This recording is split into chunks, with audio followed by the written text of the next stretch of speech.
Hey guys, welcome back to my channel. My name is Jennifer. Welcome. I hope you stick around. For today's video, I am going to do a story time while using this Ciate London I Am a Woman, What's Your Superpower 24-piece eyeshadow palette, 24 shade eyeshadow palette, and that is what this palette looks like. This is one of my favorite palettes, and for the month of October, I am doing pink themed, painting it pink. So, now, I think this should really read, I am a person, what's your superpower? But I understand where they were coming from. However, excuse me, I had to get that frog out.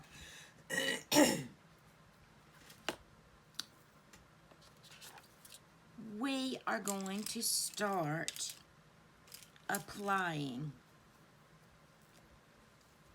some eyeshadow on my face while I try and get through this story time. Now, October is Breast Cancer Month, Awareness Month, globally. For my family, it's every day. My mother is a survivor. She found out through a routine mammogram that she had breast cancer. It was not a palpable lump. She went for her routine, regular mammogram, and it was spotted. So they did the biopsy, and it was cancerous. We found out September the 28th, September 28th, 2000. My youngest daughter's birthday is September 27th, 1999. So Mama found out a year and a day after my daughter was born. So the day after my daughter's 1 year birthday is when Mama found out. She called me. I have one sibling, and I'm just going to start putting on shades. So, okay, I grabbed my Essence Camoflage Waterproof because my eyes are watering today. Big surprise. My mom, said, hey, he watched the kids for a few minutes. I need you to ride over. I was like, yeah. No, I had not a clue. At the time, I only lived about 2 miles from my mom, and my oldest daughter was 5, and my youngest daughter, literally the day before, turned a year old. So I go over, and my brother lives about an hour away, and so we got there. I can't remember if he was there or if he came later.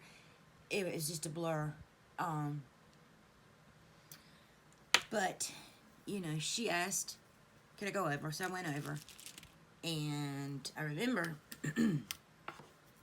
being in the kitchen,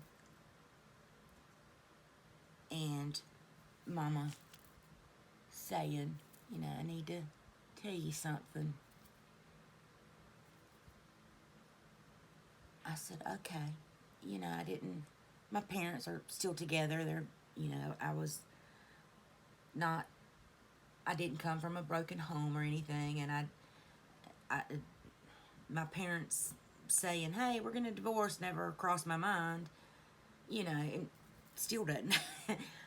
So I had no idea what she was talking about. She said she went to the doctor, and they found a lump during her mammogram. After her mammogram, it was scheduled. She went back to her primary care doctor, and just all of this was routine. This was normal. She went in a room, and, you know, the nurse said, you know, Dr. So-and-so be with you in a little while. Mama was like, okay. And she said she waited, and she waited. And then my daddy goes into the room, and Mama immediately knew something wasn't right because my daddy was at work. And the doctor had called my dad and told him that he wanted him to come to, you know, the doctor's office, that he needed to speak with him and my mom. So he came in once Daddy got there, and he handed my mama some medicine, something for her nerves, and he told her that they found a lump, and that it was more than likely cancerous. They would know more once they went in. She said, yeah, let's schedule this. Let's get it out of me. So, fortunately, she was able to have the surgery. This was on it was either a Friday or a Thursday, because it was just, I want to say it was the next day, but it could have been 2 or 3 days after, which is why it may have been on a Friday. Anyway, my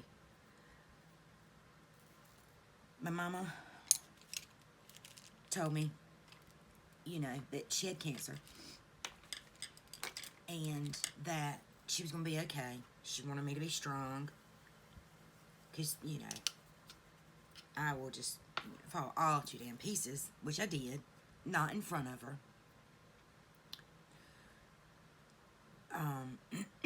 So her surgery was, when she told, it must have been before she left the doctor's office that day, they had already scheduled her surgery. And so, you know, she went in, and my aunt, my mama had 2 sisters. She had a baby sister and her older sister, which was actually the oldest of all Mama's siblings. And she just recently, well, in the last 2 years, she passed away. But my aunt and uncle lived in Virginia. We're in North Carolina. Mama told her, and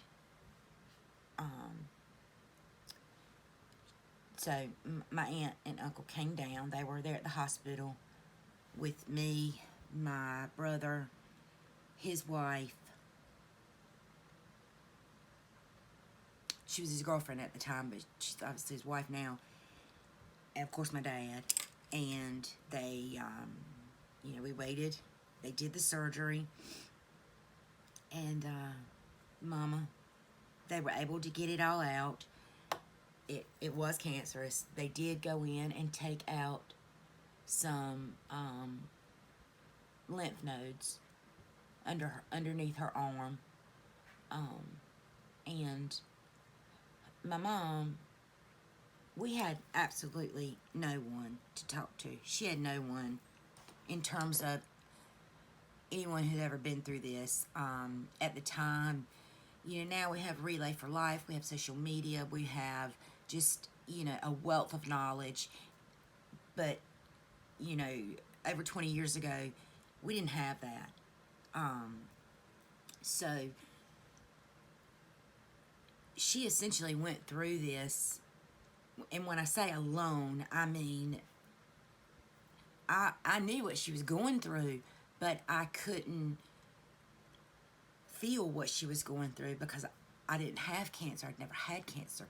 We didn't know anyone who my mama could, you know, really talk to about all this. So And my mama is a quiet survivor. And when I mean quiet survivor, I mean she went through this and it was a very private matter. I don't want to say flaunt it because that is not the right word. She did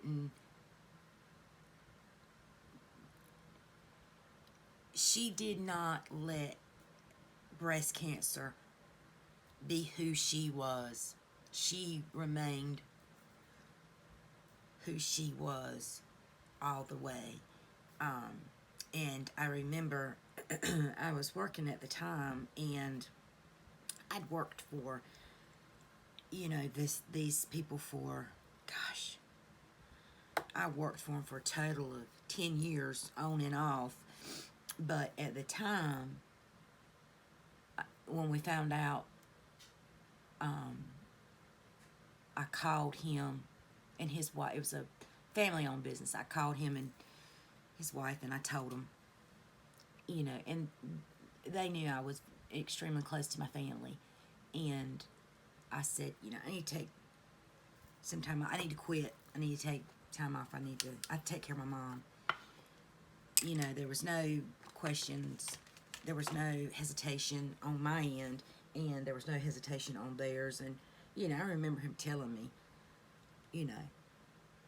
your mama's gonna get through this. I'm not letting you quit. Take your time. And I did. I took my mom to her appointments so my dad could go back to work. She didn't have to have chemo. She did radiation. And, I stayed over there. And it helped my mom. And I've just been a champion for it. Champion was maybe that's not the word. I've been a supporter of that since then, and even my own self immediately, I was 30 years old at the time, and I begged the doctor, my OB doctor, my OBGYN, please schedule me a mammogram. I told him what was going on, and she was like, well, you're a little too young. And I said, I don't care. I want it done now. This was found, my mom's was found routinely. She couldn't do a self-breast exam and find it. Anyway, I fought, and I was like, I'll pay for it out of pocket, just I want it done.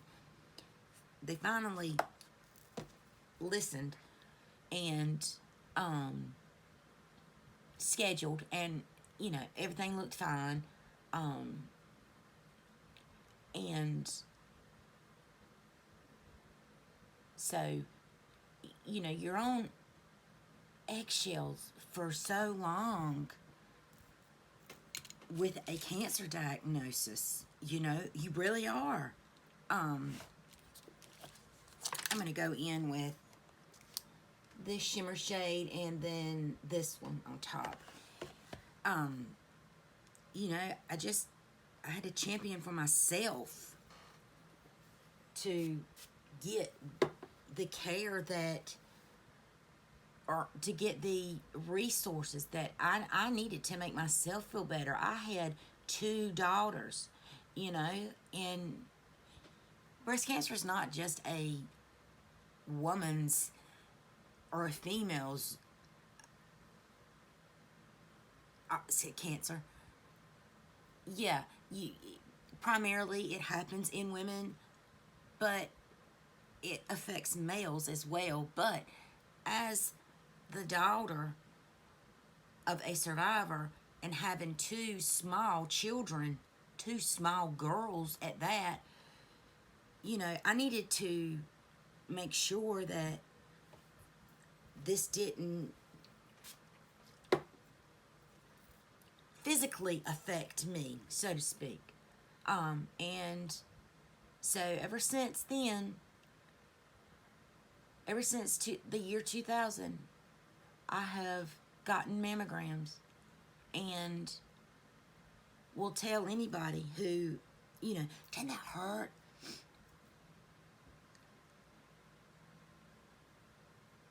No, because you know what hurts worse? Hearing you have cancer. So, and truthfully, no, the mammogram, it never hurt me. I didn't go in anticipating pain. I went in anticipating answers. So, you know, I always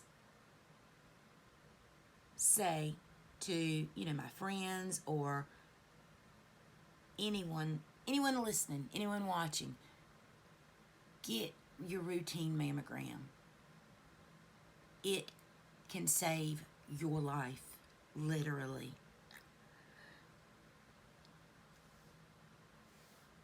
It did my mom. So, and she had one other scare, and it was, she did feel a small nodule. She, you know, naturally still, you know, does the self exams, and she felt a nodule. It's been several years ago, and she went to the doctor, and it ended up just being a just fatty tissue. It was not anything to worry about, but she's very proactive in it. So I'm very thankful for that. So, you know, I wear pink for my mom, and I wear pink for all the other nameless survivors, nameless ones that didn't survive. That's why I wear pink. That's why I want to paint it pink. For those reasons. I'll be back, y'all, with the other eye done. Okay, guys, I'm back with the other eye complete. This is the eyes.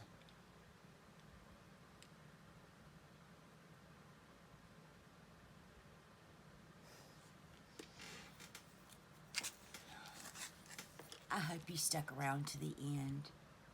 If so, leave me a pink heart.